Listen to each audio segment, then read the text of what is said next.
Okay,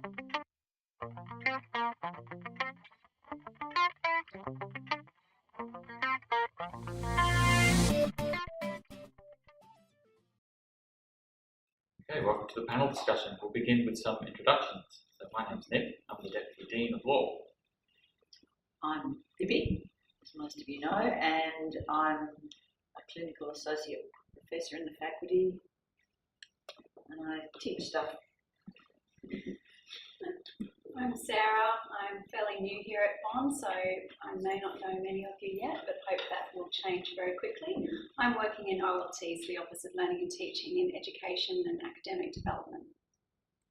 I'm Ron Cordovan. I also work in the Office of Learning and Teaching, and I'm very interested in blended learning, and I work with Justin and Christian on the blended learning. Thank you, guys. Hopefully everybody's done their homework and their preparation before class, and you've got at least a basic understanding of what blended learning is.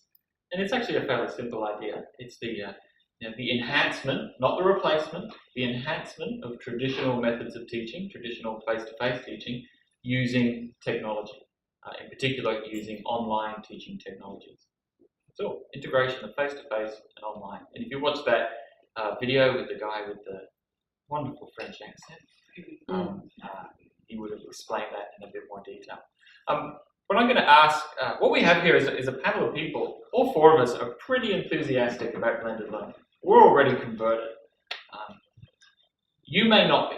So I think a good starting point for us is for each panel member to tell us why. Why are you enthusiastic about blended learning? Why do you think it's so great? Libby? Well, I sort of put my whole body into it. I didn't sort of do it in stages, so I can also be the agent of reality in the room. But I think for me, I think the students enjoy the concept of the flipped classroom where they can access material at their own leisure. It does involve quite a bit more work on our parts, I think, as teachers. But for me, I think it's engaging in a different medium, and it's kind of been exciting to sort of press buttons and take students out of rooms and let them work in their small groups the way we would in a face-to-face classroom using the Collaborate platform. That's where I've sort of gone.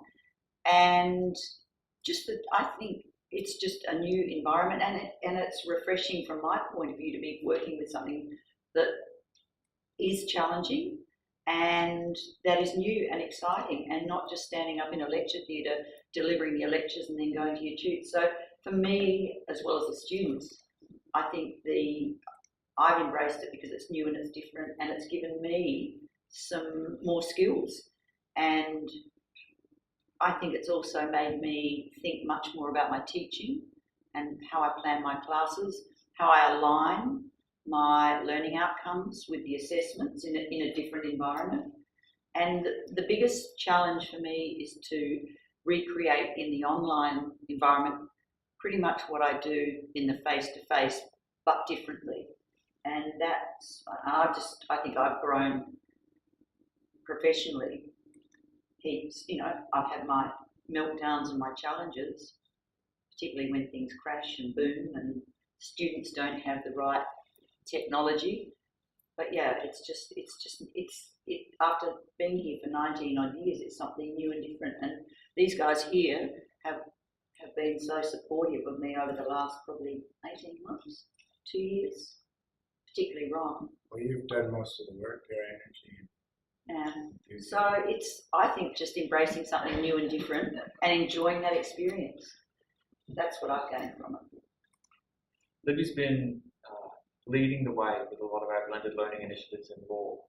And in fact, one of the reasons why we're putting a lot of effort into these workshops and this initiative is because we realise you can't just expect academics to just go off and teach themselves all these things, like Libby has done. She's taught herself how to use some of these platforms, and she's done it with some support where we've been able to provide it, but mainly it's just been through her own effort, and which is fantastic. But I don't recommend it. We can't expect everyone to do it that way. We can't. And so what the faculty, the university, has a responsibility to support you and help you and walk with you every step of the way in integrating blended learning. So that's what this is all about. Sarah, why do you think blended learning? I guess coming from an educational background, but also have worked as a lecturer and so on as well. Again, it's personal experience of being a really traditional classroom, face-to-face based academic, and seeing that what I was doing and the experiences that I was having in terms of the student outcomes in my classes needed me to reshift and revision and rethink what I was doing as an educator and how I was delivering the material that I was delivering. And I think, it's about that concept that we're all learners, and that once we think that we've got it all worked out and that we're delivering a perfect lecture or a perfect course or subject, we all know that leads perhaps into pretty murky waters and difficult territory, because if you do that year in, year out, you run the risk, I think professionally, personally, of all sorts of issues coming up in terms of not connecting and engaging with your content and therefore with the students that are coming through. So for me, again, it was personal experience of doing a little bit of a Libby as well, except I was lucky enough to have a lot more support and experienced people helping me, but seeing how I could actually reconnect and re-engage myself with my topic and my teaching and get that excitement and that little buzz of, oh, this is awesome, or the students have really responded well to that, or when I taught that last year, I really didn't feel it went so well, and now I've tried this. Maybe some bumps along the road and I might not have got it all right, but the feedback's really positive, or I think that this is really working. And as you know, as an educator, when you're a teaching academic, as you all are, that's what it's all about. It's about ensuring that what we're doing in the classroom and the methods that we're using and the materials that we're embracing are ensuring that we're enhancing the student learning experience. And that is, what we're here for again today.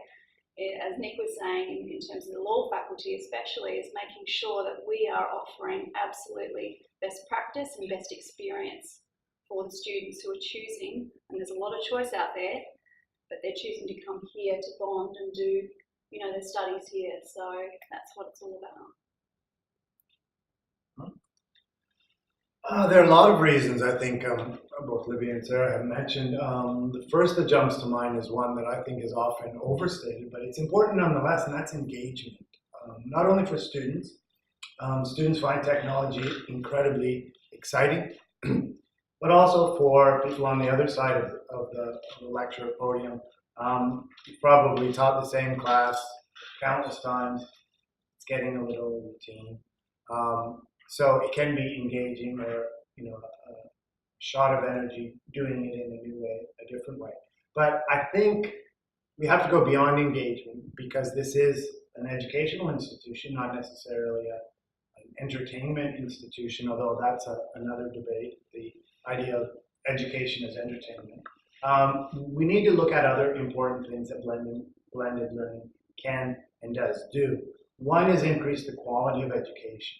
If you want to have a guest speaker in, maybe it's a justice or a high court judge or some other person who could absolutely increase the quality of a particular class, it's possible to get them in face-to-face, but it's probably far easier to use technology and use online resources to have them a presence in your class, whether that's something like a live webinar or even just taking advantage of the resources that are already out there. Most universities, and especially most of the better ones, have speakers, have materials out there that they're happy for us to use. In addition to using what's out there, it allows us to make things. It allows us to make videos. It allows us to make interactive media that can not only enrich our classes, but can give Bond's presence out there more credence, more presence, more visibility. We need to have a digital presence and a statement of quality. This is what Bond is, and that should be impressive. It's not to say we are ever going to become a distance institution. We are face-to-face, primarily small classes, personal touch, and that's great. Sometimes people think technology is the opposite of that. And by that, I think they're thinking perhaps of distance learning, where everything's done online. That's not what we're doing. We're using technology to make the experience better, and that experience at Bond will always be primarily face-to-face, but blended learning allows you to do more.